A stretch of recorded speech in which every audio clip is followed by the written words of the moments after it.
High বন্ধুরা, এটা আমার প্রথম ভিডিও। এটাতে আমি আপনাদের দেখাবো কী করে একটা কাঁচা আম দিয়ে আপনি একটি সুস্বাদু চাটনি বানাতে পারেন সিম্পল ওয়েতে।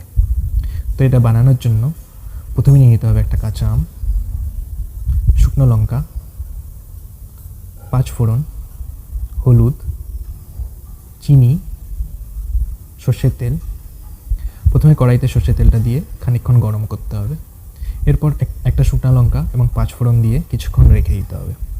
রেখে একটু খুন্তিতে নাড়তে হবে কিছুক্ষণ নাড়ার পরে ডুমো ডুমো করে কাটা কাঁচা আম দিয়ে দিতে হবে এবং আবার নাড়তে হবে।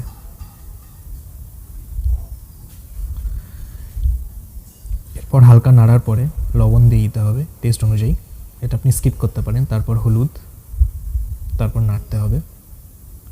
এরপর চিনি দিয়ে দিতে হবে।